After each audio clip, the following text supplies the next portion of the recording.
Bonjour Dimitri. Bonjour, bonjour. Alors Dimitri, aujourd'hui c'est la 12e vidéo, nous sommes le 11 février et vous avez souhaité à fort juste titre nous parler de ce fameux traité des forces nucléaires intermédiaires, en tout cas des vecteurs à capacité nucléaire qui concerne aujourd'hui une nouvelle ouverture de la tension entre la Russie, la Fédération de Russie et les États-Unis, puisque Donald Trump a décidé d'en sortir de ce traité, un traité qui avait été signé en 1987. Alors je vous laisse la parole, vous allez nous donner, je dirais, votre point de vue à ce sujet. Oui, merci. Bien, écoutez, c'est un sujet un peu technique, mais vous avez dit la tension entre les États-Unis et la Russie. Malheureusement, il n'y a pas que la Russie et les États-Unis qui sont concernés, et je dirais à la limite, c'est l'Europe, c'est nous qui sommes les premiers concernés. Absolument. À double titre, et c'est ce que je vais développer, et vous l'expliquer pourquoi, à double titre parce que, il va falloir les installer, les nouveaux missiles qui vont pouvoir être installés grâce à la dénonciation du traité. Et puis, deux, il va falloir qu'on les paye. Et donc, ça va être nous, les Européens, qui allons être priés de le faire pour acheter et faire marcher le business du complexe militaro-industriel américain. Et puis, trois, en cas de représailles, ce qui risque de se produire si ces armes sont utilisées, et nous allons voir que, malheureusement, elles peuvent être utilisées, même si ce n'est pas de première importance qu'elles soient de moyenne ou de courte portée ou d'une autre portée, mais le fait est que les premières victimes, ce sera nous. Alors, c'est un traité, cette annulation d'un traité par les Américains, c'est pas aussi lointain que ça, ça nous concerne malheureusement au premier chef, et c'est pour ça qu'il faut le comprendre. Alors, Washington, Dimitri, donc. Oui, pardon. Alors Dimitri, je vais juste préciser une chose pour comprendre pourquoi c'est l'Europe qui va évidemment ramasser le contre-coup de cette sortie américaine du traité. C'est que le traité concernait, il concerne toujours, mais s'il est suspendu, les missiles qui ont cette capacité nucléaire, c'est-à-dire qu'ils peuvent porter des têtes nucléaires, mais aussi des têtes chimiques conventionnelles ou EMP, c'est-à-dire électromagnétique pulse, qui ont une portée entre 500 et 1000 et une portée entre 5500. Oui, mais il y a deux 500 et 5500 km. Voilà, mais il y a deux catégories, c'est-à-dire qu'il y a les courtes portées entre 500 et 1000 et entre 1000 et 5500. Et ces deux catégories font partie des missiles qui doivent être éliminés de l'arsenal conventionnel et nucléaire avec capacité nucléaire russe et américain. Voilà, j'ai précisé les choses. Je vous en prie.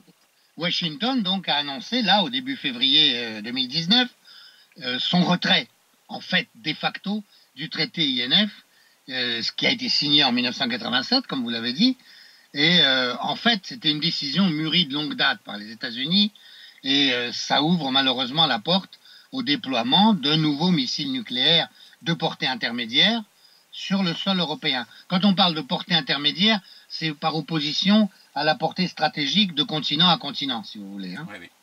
Les États-Unis donc se sont retirés du traité sur ces armes nucléaires de portée intermédiaire. Alors on parle de traité INF, qui est l'aboutissement d'une décision annoncée encore le 20 octobre 2018 par Donald Trump, et ensuite d'un ultimatum adressé au début décembre à la Russie, lui donnant 60 jours pour s'y conformer, et en dénonçant soi-disant des violations par la Russie.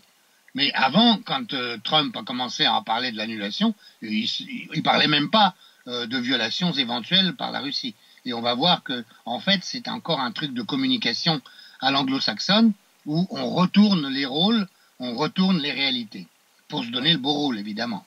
Oui. En 1987, le traité INF donc avait mis un terme à la crise des euromissiles en abolissant l'usage des missiles d'une portée de 500 à 5500 km. Oui.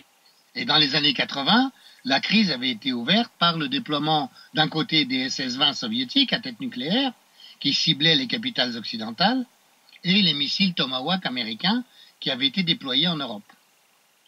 Donc les États-Unis mettent fin à l'application du traité INF d'interdiction des missiles de portée intermédiaire. Formellement, l'annulation du traité ne devrait intervenir que dans 6 mois, enfin 6 mois plus tard, et une sorte d'ultimatum était encore donné à la Russie pour aller à Canossa en quelque sorte et respecter, je mets là d'énormes guillemets, le traité qu'elle a été accusée de violer. La rupture du traité donc avait été en fait annoncée déjà. Et à l'époque, il ne s'était pas donné la peine d'invoquer de quelconque prétexte. Et ce n'est que ces 60 jours avant de procéder à la suspension, là, qui vient de se faire en début février, que les Américains ont entamé une campagne de presse, la presse complaisante comme toujours, évidemment, sans aller vraiment chercher les détails, pour renverser les faits, afin de se donner le beau rôle et de justifier leur décision. Alors en fait, de l'autre côté, il ne faut pas non plus penser que les Russes sont blancs comme neige dans l'histoire, mais en fait, ce qui est évident, c'est que comme les pays, comme on le sait, agissent en fonction d'intérêts, la Russie n'a aucun avantage, en fait, à dénoncer le traité, et il faut bien dire qu'elle a tout fait pour le maintenir, y compris en fermant les yeux sur les violations américaines de ce traité, qui, elles, sont bien réelles, on va le voir un peu plus loin, et les aspects qui ne l'arrangeaient pas, parce qu'il y a des aspects aussi dans ce traité qui ne l'arrangeaient pas du tout, comme la limitation, par exemple, de l'accord au seul missile terrestre. Alors, elle n'a pas intérêt, ne serait-ce que parce qu'elle ne veut pas recommencer une course aux armements qui a contribué à la chute de l'URSS, qu'on le veuille ou non. Oui, parce que la signature, donc ça aussi, nous y reviendrons. Oui, la signature a lieu en 87 et la chute en 89, quasiment. Au début de l'effondrement du mur de Berlin, l'URSS a suivi. Oui, mais c'est la course aux armements, notamment de la guerre des étoiles, qui, dans la mesure où l'URSS s'est lancée dedans et a dépensé plus d'argent qu'il ne fallait dans l'armement en laissant sa population dans une situation déplorable, il faut bien le dire, qui a contribué, je dirais, à la chute de l'URSS. Moi, je pense qu'il y a aussi un pourrissement interne du système et une volonté de ce qu'on appelle, entre guillemets, aujourd'hui, les élites bureaucratiques de l'URSS, de vouloir se capitaliser, qui a fait que l'URSS s'est effondrée. Enfin, ça, c'est un autre sujet. Pour revenir aux missiles, les États-Unis, eux, veulent arrêter ce traité, limitant leur possibilité de développer de nouvelles armes, voire une nouvelle stratégie qui leur permettrait notamment de relancer des commandes à leur complexe militaro-industriel, et ça c'est la politique de Trump.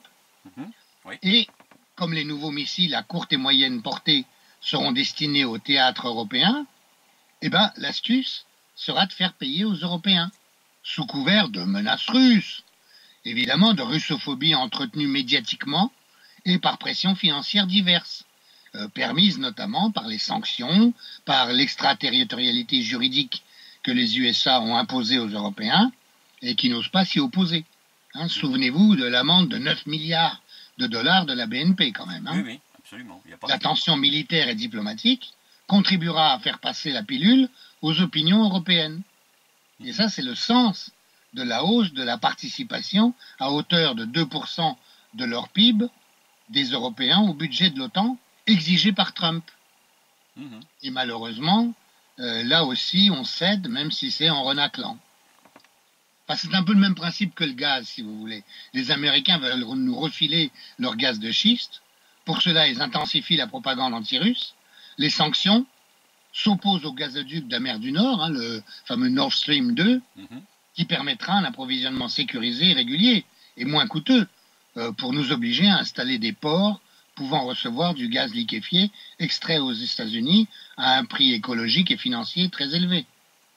D'ailleurs, il coûterait à peu près 30% de plus que le gaz russe, mais il permettrait aux États-Unis de rattraper leur déficit endémique et leur endettement abyssal que permet pour le moment la domination du dollar. Et ça, en saignant la partie du monde qui est encore solvable, c'est-à-dire l'Europe occidentale. Pour les missiles, ça pourrait donc être pareil. Mais en plus, nous aurions la double peine, puisque en cas de conflit avec la Russie, ce sont les Européens qui auront accepté d'installer des missiles américains, alors aujourd'hui déjà la Pologne et la Roumanie, qui subiront les tirs de rétorsion. Donc j'espère que la France ne va pas se lancer là-dedans. Alors nous, logiquement, on a une force de frappe, et même si on l'a plus ou moins vendue aux Américains, puisque maintenant ils contrôlent des tas de producteurs stratégiques de la force de frappe française, on va espérer qu'il n'y aura pas de missiles américains chez nous. Enfin bon, ça, on ne peut que l'espérer. Parce que le risque, Dimitri, le risque, c'est que par définition, et tout dernièrement, la République tchèque a envisagé justement d'accueillir ces sites de missiles américains, c'est que automatiquement la Russie considérera les pays qui accueillent ces missiles comme étant des cibles légitimes. Ah ben ils l'ont dit. Ils ont dit. Alors ils l'ont dit un peu par la négative. Ils ont dit que les pays européens qui n'installeront pas de missiles américains, de nouveaux missiles américains, donc qui peuvent être installés grâce à la dénonciation du traité, ne seront pas visés par des missiles russes. C'est la même chose. Voilà. Enfin donc, c'est pas donc une supposition catastrophiste, hein, malheureusement. Hein. Et d'ores et déjà, les États-Unis ont commencé à produire de nouveaux missiles de moyenne portée qu'ils envisagent d'utiliser avec des têtes nucléaires moins puissantes que celles des armes stratégiques. Ils pensent pouvoir ainsi lancer des attaques nucléaires qui pourraient rester locales, car la Russie n'oserait pas répliquer en frappant le sanctuaire états-unien. Alors j'y reviendrai pour l'expliquer un peu plus en détail. Ça ferait donc des conflits proxy, comme les aiment les Américains, avec les frais payés par les autres, les destructions subies par les autres, et là en l'occurrence ça sera nous, hein, et les ennemis tués en nombre sans qu'ils osent répliquer, sous peine d'être détruits complètement. Alors ce calcul en fait est absurde et dangereux, hein, parce qu'en cas de tir de missiles américains à partir d'un pays européen limitrophe de la Russie, comment les Russes peuvent-ils savoir quelle puissance renferme là où les têtes nucléaires? Et puis la distance étant réduite et les vitesses très grandes, le temps de réaction est minuscule. Donc les Russes ont déjà annoncé qu'ils feraient tout en miroir. C'est-à-dire que les États-Unis suspendent le traité, nous suspendons le traité.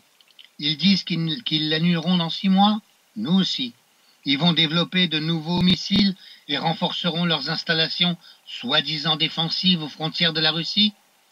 Nous ne pointerons pas de missiles de rétaliation, en fait, c'est de rétorsion contre les pays européens qui n'auront pas installé de missiles américains. Ils sont prêts à tirer contre la Russie en première frappe avec des missiles susceptibles d'être de puissance moins importante. Comme on n'en sait rien, on utilisera nos nouvelles armes hypersoniques comme on le jugera bon, y compris contre les États-Unis et pas seulement contre les pays dont sont partis les tirs. Or, 10 missiles Sarmat, c'est les nouveaux missiles justement hypersoniques notamment, hein, effaceraient de la carte complètement les États-Unis. Alors en dehors de l'aspect financier, qui nous portera préjudice, hein, si nos gouvernements, à leur habitude, ne résistent pas, cette situation est évidemment terriblement angoissante pour nous. Les Américains jouent avec le feu, sans doute prêts à tout pour garder leur monopole de pouvoir mondial et de suprématie financière. Un élément inquiétant est que les générations qui accèdent maintenant au pouvoir n'ont pas connu la guerre, ni même la génération qui a subi les guerres mondiales, c'est-à-dire nos parents, quoi, et qu'elles pensent possible de gagner un conflit nucléaire. La haine russophobe, là aussi, elle est réellement dangereuse. Elle les aveugle. Mais c'est comme toutes les haines irrationnelles. Hein. C'est comme, on peut dire, le racisme et l'antisémitisme des nazis. Dimitri, oui. Y a peut-être un aspect aussi qu'on a un peu tendance à oublier pour les raisons, je dirais, réelles de la sortie des Américains du traité FNI ou INF, c'est que les Chinois qui sont en train de, je dirais, de grader sérieusement leur système de défense et d'attaque nucléaire, n'est pas contrainte. La Chine n'est pas contrainte par ce traité, ce qui fait qu'elle peut tout à fait librement fabriquer des missiles à capacité nucléaire avec des portées intermédiaires. Ce qui fait que finalement les Américains sortent autant pour revenir en Europe, menacer la Russie, mais aussi pour, je dirais, se prévaloir, enfin se prémunir, entre guillemets, contre la montée sérieuse et rapide des forces militaires nucléaires chinoises. Oui, mais les Chinois, si vous voulez, moi, j'ai axé mes choses, enfin, mon raisonnement essentiellement sur l'Europe, parce que ça nous concerne au premier chef. Hein. Oui. Et puis, deuxièmement, la Chine, à la limite, les missiles intermédiaires, c'est intéressant pour elle. Par rapport justement à la Russie potentiellement, hein, bien que aujourd'hui les relations sont excellentes, mais par rapport au Japon par exemple, ou à la Corée du Sud, ou à d'autres pays hostiles proches de la Chine, mais pas les États-Unis, puisque ce ne sera pas des missiles intermédiaires, si ce n'est pour frapper l'Alaska ou le Canada. Mais donc, ils sont moins concernés, disons, par cet aspect des missiles intermédiaires. C'est des missiles stratégiques là qu'il s'agirait avec les Chinois. Donc, on ne va pas rentrer là-dedans, mais disons, la doctrine, en tout cas, de la première frappe, elle va concerner effectivement aussi la Chine. Ça, c'est incontestable. C'est-à-dire cette volonté des Américains de préserver leur empire et leur pouvoir de gouvernement mondial, quoi, en quelque sorte. Et à tout prix. À tout prix. Et à tout prix, parce que là, ça devient vraiment dangereux, quoi. Ouais. Disons qu'en jargon états-unien, hein, qui inverse comme toujours les choses, cette intention de développer de nouvelles armes en se débarrassant du traité et de faire payer les Européens, alors peut-être aussi, effectivement, les Japonais ou les Coréens, si on lit bien, et ce qui expliquerait les tensions, d'ailleurs, autour des îles Kouriles avec les Russes. Hein, parce que ça devait s'arranger avec le Japon. C'est ça. Puis comme visiblement...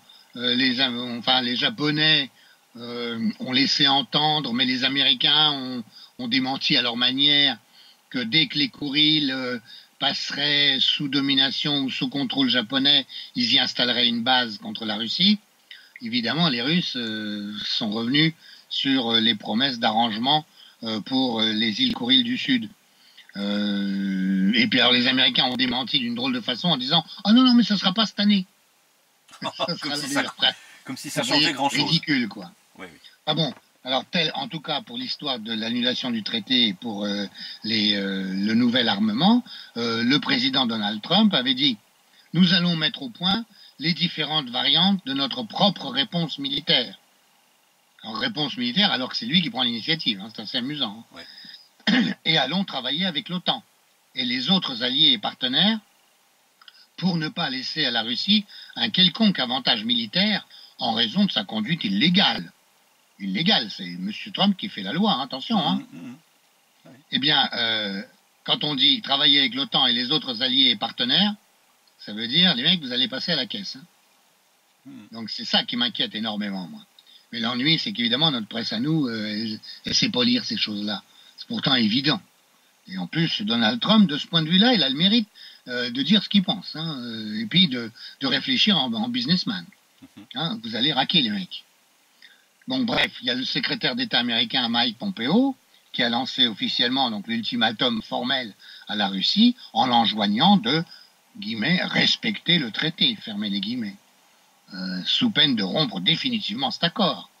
Et en fait, c'était déjà fait en réalité.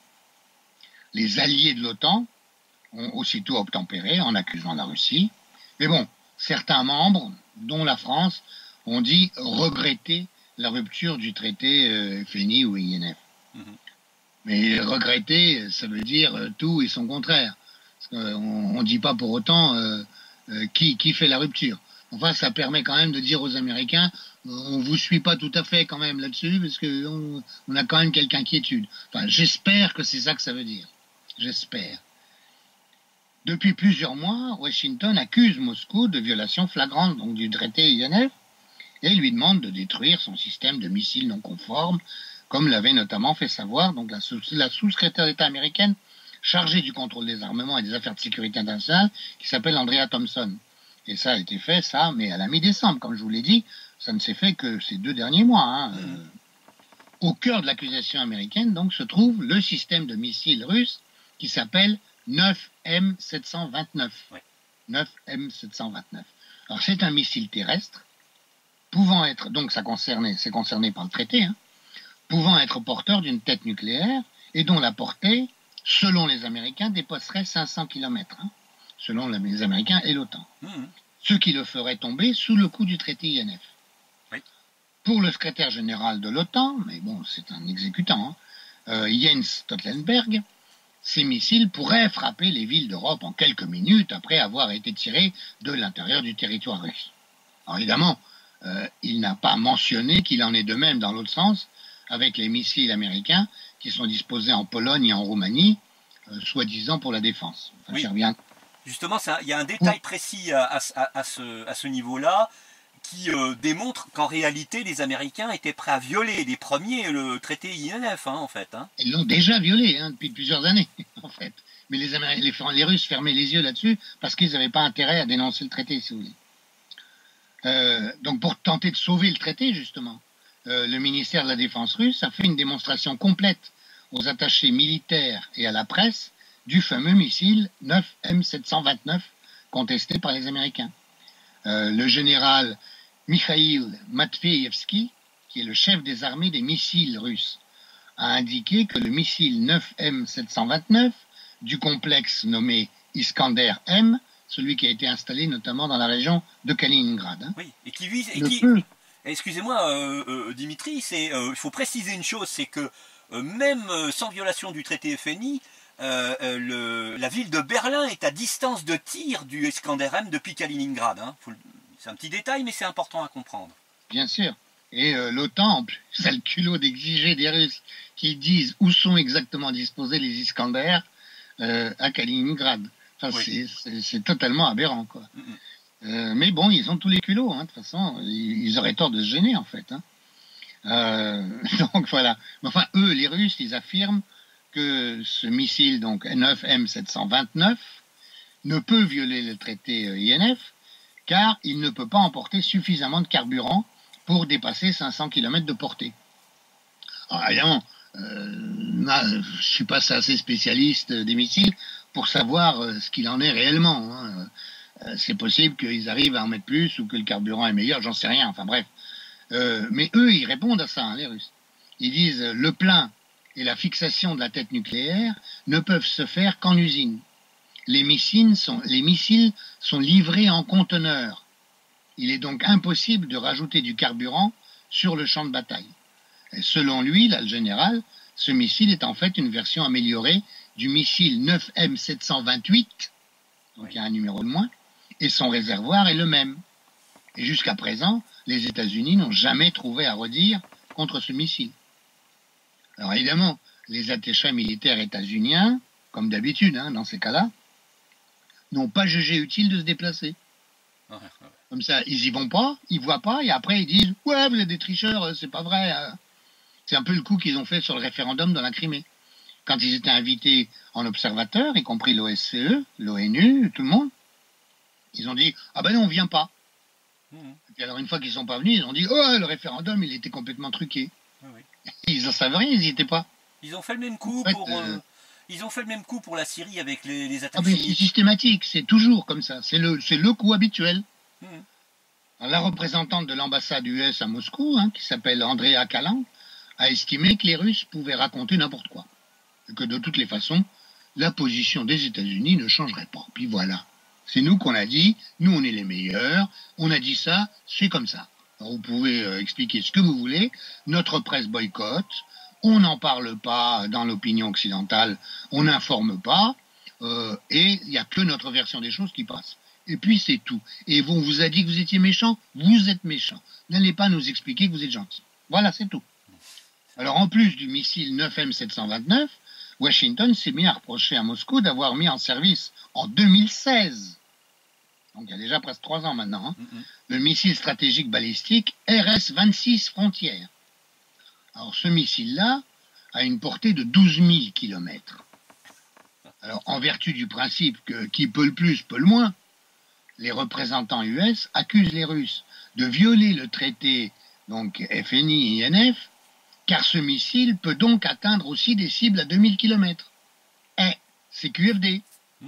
Alors on peut bien sûr, sans doute, enfoncer un clou avec un marteau-piqueur. Mais je ne sais pas si c'est bien judicieux, quoi. Ben oui, parce que ça met en cause tout le reste de l'arsenal, hein, y compris américain.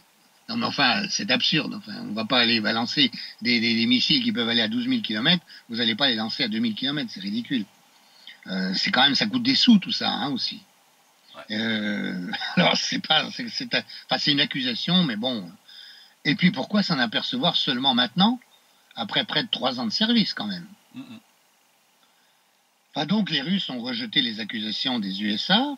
La porte-parole de la diplomatie russe, Maria Zakharova, a pointé du doigt qui est quand même un miracle, je dirais, de la communication russe. Maria Zakharova. Elle est excellente. Voilà, enfin une femme qui ne parle pas, qui présente bien d'abord, et puis en plus qui ne parle pas avec une langue de bois absolument ciselée à laquelle on s'était habitué avec des gros messieurs un peu chauves, avec des points de beauté sur lesquels insistaient les caméras occidentales, etc., et qui parlaient quand même une langue de bois assez blindée, quoi. Donc là, maintenant, on a une vraie porte-parole russe du côté du ministère des Affaires étrangères russe. Bon, bref. Donc Maria Zakharova a pointé du doigt la décision des États-Unis de se retirer du traité sur les armes nucléaires à portée intermédiaire sur la chaîne de télévision publique Rossiya 1, en dénonçant une stratégie des États-Unis de s'affranchir de leurs obligations juridiques internationales dans différents domaines. Ça, c'est systématique, de toute façon. Hein. Souvent, ils ne signent pas les traités internationaux, puisque eux n'ont pas à les appliquer, c'est les autres qui doivent les appliquer. Elle a en outre exigé que les États-Unis produisent des preuves de leurs accusations. Washington reproche en effet à Moscou de violer ce traité. Mais est-ce que vous ne pourriez pas présenter des preuves, autres que vos tweets, de la manière dont la violation a été commise? Aucune preuve, aucune photo satellite, aucun témoignage, a ainsi asséné Maria Zakharova, qui elle-même pratique beaucoup les réseaux sociaux. Donc la porte-parole du ministère russe des Affaires étrangères a annoncé que si les États-Unis quittaient vraiment le traité, eh bien Moscou se réservait le droit à une réaction appropriée et à une riposte. D'autres responsables russes, et le président Poutine lui-même d'ailleurs, ont assuré leur population que les leçons du passé avaient été retenues et qu'il n'était pas question de se lancer dans une course aux armements ruineuse dans laquelle les États-Unis cherchent à entraîner la Russie. C'est aussi un des aspects, évidemment, de la dénonciation de ce traité par les États-Unis. On peut ajouter à ça, d'ailleurs, que les Russes aussi reprochent aux Américains des violations nombreuses, déjà anciennes et prouvées du traité FNI-INF. Le ministre russe des Affaires étrangères, Sergei Lavrov, l'a déclaré officiellement en réponse aux accusations états-uniennes, alors que jusque-là, les Russes restaient assez discrets sur le sujet, tout en protestant périodiquement contre les installations de missiles à leurs frontières, en Roumanie et en Pologne notamment. Les premières installations avaient d'ailleurs été présentées par les États-Unis et leurs alliés de l'OTAN, si on peut appeler ça des alliés, comme des missiles antimissiles dirigés contre l'Iran. Oui. Vous racontez ça à un cheval de bois, il vous flanque des ruades, hein, comme disait le capitaine Haddock. Pour le ministre russe des Affaires étrangères, Sergei Lavrov, donc, l'intransigeance de la position américaine, due à l'incapacité de l'Occident à accepter la réalité d'un monde multipolaire émergent et son désir d'imposer sa volonté à la communauté internationale, fait peser des risques sur la sécurité du monde. Alors c'est bien, hein, les mots-clés du langage, de la nouvelle langue américaine, quand même, Lavrov les possède pas mal. Hein. Ce qui se passe est entièrement de la responsabilité de Washington, a dit Sergei Ryabkov. Alors lui, c'est le vice-ministre des Affaires étrangères russe, qui est un peu spécialisé dans ces affaires d'armement et de missiles. Il affirme être inquiet pour le futur de la sécurité européenne et internationale. Moscou n'est qu'à moitié surprise par la tournure prise par les événements, car la situation actuelle s'inscrit dans une logique antérieure à l'arrivée au pouvoir de Donald Trump.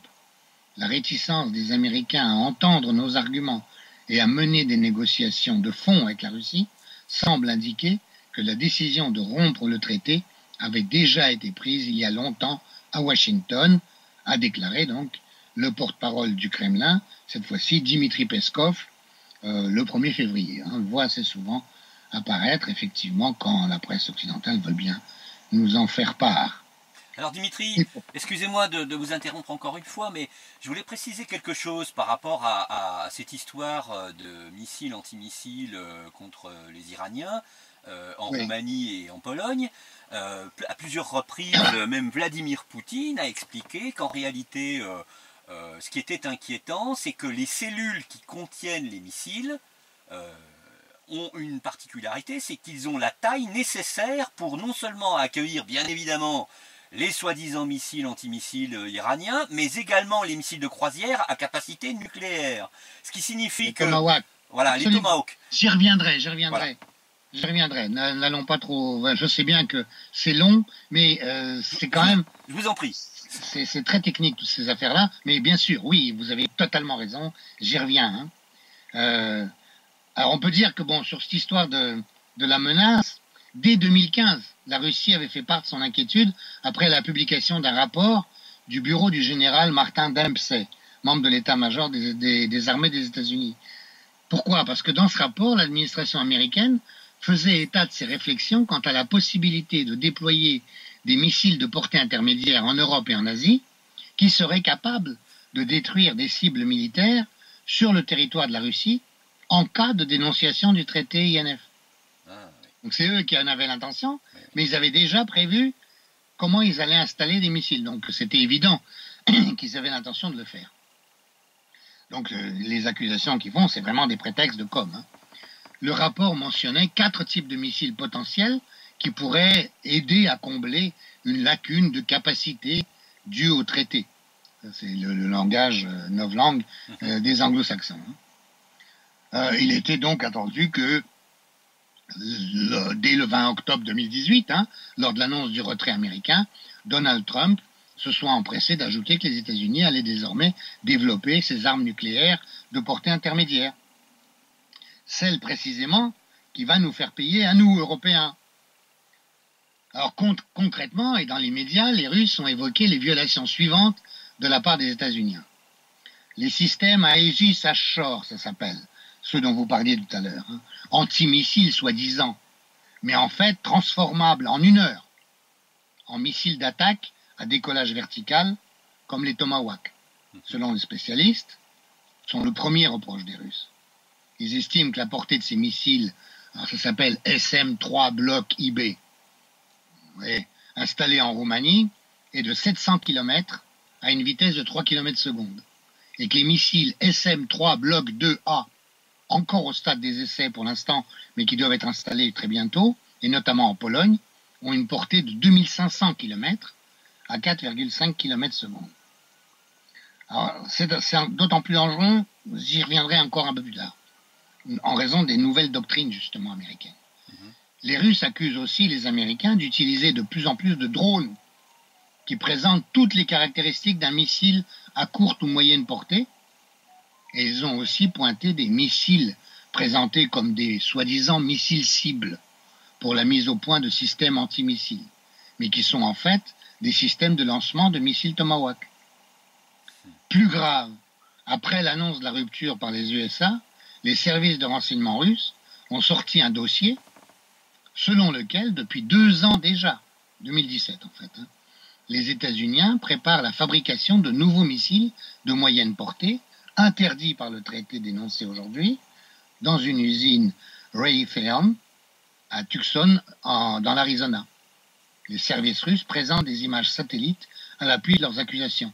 Vous pouvez trouver ça sur le site notamment du ministère de la Défense de la Russie. Ils montrent le plan où ils indiquent absolument où sont les entrepôts, où sont les ateliers, etc.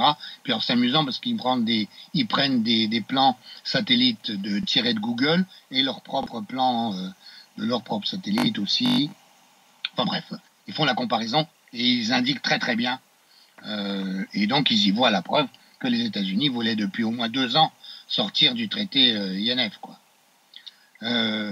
Les États-Unis démentent toute violation du traité, évidemment. Madame Thompson a déclaré à la presse russe, celle que je vais citer un peu plus haut, que la meilleure preuve en était que les autres membres de l'OTAN sont d'accord avec les Américains sur le fait qu'il n'y a pas de violation. On croit rêver, quoi. Mais ça passe. Si vous écoutez uniquement nos médias à nous, vous aurez des trucs comme ça affirmés sérieusement. Ah d'ailleurs, les membres de l'OTAN sont d'accord avec les Américains. Ah ben ça, alors dites donc. Selon les négociateurs russes, il n'y a même plus d'efforts diplomatiques ils appellent ça les partenaires, des partenaires américains pour trouver un compromis afin de sauver le traité. En réponse à l'ultimatum formel des États-Unis actuel, les Russes ont aussi énoncé des conditions pour appliquer de nouveau le traité, puisque là ils sont en train de jouer, on dirait grossièrement de jouer au con, hein, tous les deux. Les Américains et les Russes font semblant qu'ils donnent un ultimatum là, de 6 mois pour voir éventuellement s'ils ne pourraient pas restaurer le traité. Bien évidemment, tout le monde sait que c'est fichu. Mais enfin, les Russes font semblant aussi, puisqu'ils sont en miroir, donc ils ont aussi fait un ultimatum en disant, bon bah écoutez, ok, si vous respectez les conditions suivantes, nous aussi, on revient dans le traité, puisque nous aussi, on l'a suspendu, puisque vous l'avez suspendu.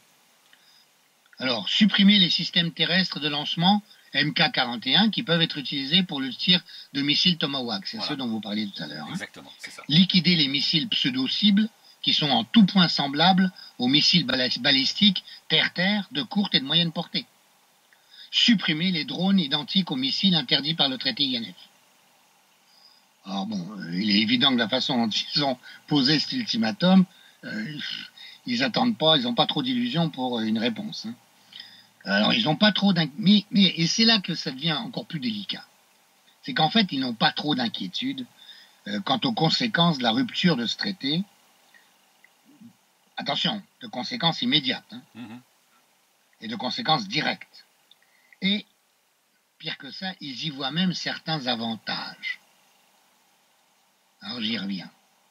Au niveau du danger immédiat d'agression des États-Unis contre la Russie, selon eux, ils ne s'accroient pas du fait de la dénonciation de ce traité. Parce qu'en fait, les États-Unis disposent déjà de très nombreuses têtes nucléaires sur des sous-marins ou des bateaux, sans parler des avions. Le traité INF ne portait que sur les installations terrestres. Oui, oui. Alors bien sûr, les nouveaux Pershing plus puissants et rapides, là, ceux qui sont en production, notamment dans l'usine qui dénonce, là, sont plus dangereux. Mais les missiles déguisés et les drones avec lesquels les Américains violaient le traité pouvaient leur permettre de lancer une attaque nucléaire. Or, ils ne l'ont pas fait jusqu'à présent. Et la nouvelle situation ne change rien, objectivement, dans l'immédiat. Car la décision de lancer une attaque nucléaire, c'est une décision politique, pas une décision militaire. Oui. Or, la dissuasion fonctionne encore. Et se résoudre à attaquer en subissant une réponse foudroyante est une décision difficile à prendre quand même. Oui. Et que le missile soit à courte ou à longue portée n'a finalement que peu d'importance.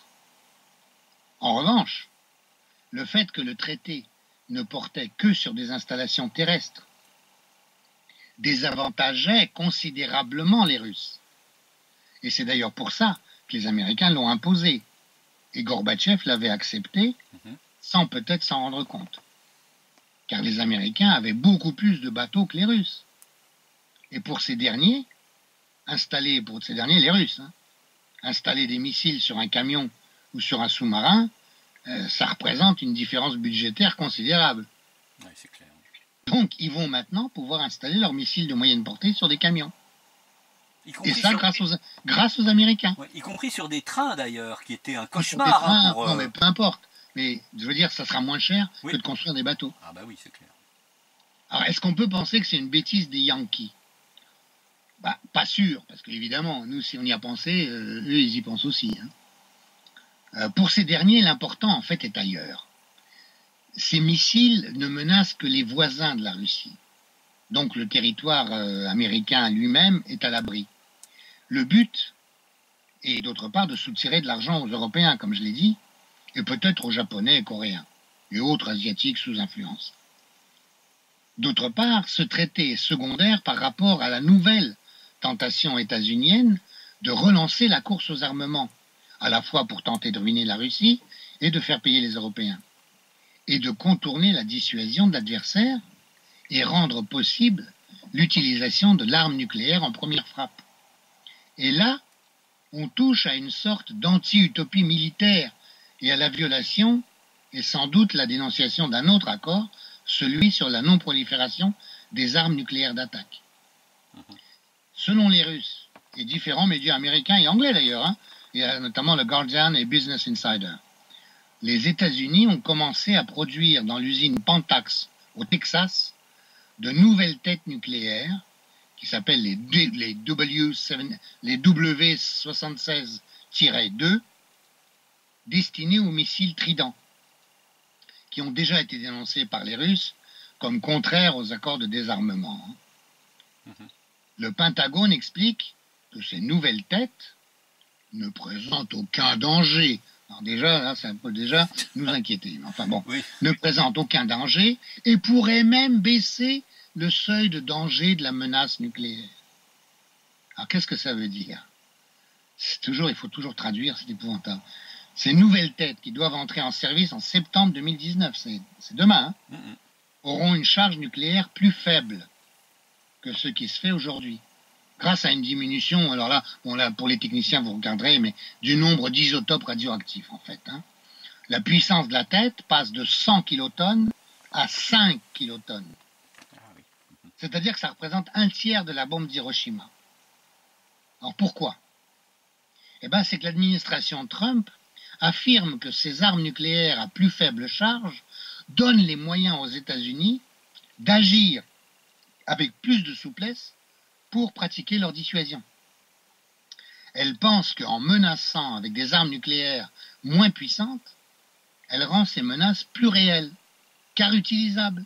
Voilà, c'est ça le danger. Des dommages collatéraux plus réduits. Voilà, c'est ça le danger, c'est extrêmement dangereux. Et au fond, et c'est pour ça que j'en parle, et au fond de même, les initiateurs de ces théories, et sans doute Trump lui-même, qui demande publiquement pourquoi ne peut-on utiliser notre puissance nucléaire. Oui, il a une logique pragmatique de businessman toujours. Pense qu'en cas d'utilisation d'une telle offensive locale nucléaire réduite, les Russes n'oseraient pas répliquer à grande échelle et attaquer le territoire des États-Unis. Et vous vous rendez compte, ça devient dangereux quand même. Ah oui, oui, c'est... Heureusement, aux États-Unis même, des oppositions semblent se manifester. Alors il y a les experts, les savants, des ONG qui font valoir que l'adversaire ne peut savoir quelle puissance nucléaire lui est destinée et n'attendra pas de le savoir pour répliquer. Plus sérieux parce que c'est pas que ce soit plus sérieux sur le fond, c'est que c'est plus sérieux sur les possibilités que ça se fasse pas, quoi. Les démocrates opposants à Trump, mais volontiers russophobes, ont quand même des réticences devant la possibilité que ce nouveau programme de course aux armements nucléaires risque de coûter 1000 milliards de dollars sur les 10 ans à venir. Alors, ça commence à faire beaucoup. Alors, je sais bien que le déficit américain, ils s'en foutent parce que c'est eux qui font les dollars, mais enfin quand même. C'est une hausse du budget de près d'un quart, un peu moins en fait. Pour Trump, c'est aussi le projet pour faire financer par les Européens les producteurs militaro-industriels américains. Alors c'est jamais exprimé comme ça, bien sûr. Il faudra encore qu'il arrive à en convaincre les démocrates. Il essaiera de le faire en disant les alliés vont payer aussi. Actuellement, ces derniers estiment que l'addition est trop salée et injustifiée. La plupart estiment, et là je pense que là ils ont raison, pour une fois là je m'associe totalement aux démocrates les plus sensés des États-Unis, ils estiment qu'il n'y a pas d'arme nucléaire tactique, qu'elle est forcément stratégique, et implique donc forcément une riposte, une réplique. La menace nucléaire, pour nous tous, réside dans le mouvement maintenant affirmé des autorités des États-Unis vers une utilisation de l'arme nucléaire. Cette tendance se manifeste dans le renforcement de l'armement américain, l'augmentation vertigineuse du budget déjà colossal quand même du Pentagone. Vous vous rendez compte, avec le budget du Pentagone, on pourrait développer toute l'Afrique. On résoudrait le problème des migrants. Et de tout le secteur de la guerre en général, pas seulement le Pentagone, puisque c'est encore plus large que ça. L'élargissement des systèmes de missiles antimissiles et maintenant l'introduction de nouveaux missiles de courte et moyenne portée. Et ce qui rend les choses encore plus dangereuses, c'est qu'en accompagnement de cette course débridée aux armements et à la nouvelle doctrine de première frappe nucléaire, l'attitude économique, politique et diplomatique des États-Unis ne pratique plus la négociation du tout, la discussion, la prise en compte d'intérêts réciproques. Encore moins le compromis, bien sûr. Mais ils sont passés uniquement à une politique et à une brutalité des menaces, de l'extraterritorialité juridique décidées par les seuls États-Unis, du chantage et des sanctions. Alors, la véritable menace pour l'avenir, elle vient de là. Voilà, je crois que j'ai dit l'essentiel sur cette question qui est, comme vous le voyez, plus importante qu'elle n'en a l'air à première vue. En tout cas, merci Dimitri Koshko de nous avoir présenté assez complètement ce problème, hein, parce que bien évidemment en Occident, les médias se contentent d'en raconter qu'une petite partie et celle qui convient à Washington.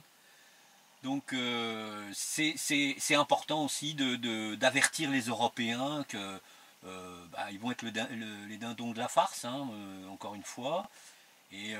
Mais c'est pas certain que les Américains, même avec ce type de doctrine, de nouvelles doctrines, échapperont à une frappe de représailles de la part des Russes, parce que... il est même certain qu'ils n'y échapperaient pas, c'est voilà. Tout le problème. Voilà. Mais l'ennui, c'est qu'il faudrait savoir exactement où ça se situerait, et nous, Européens, on risque d'en payer un prix aussi. Oui, bien sûr. Merci Dimitri Koshko, à très bientôt. Merci à vous.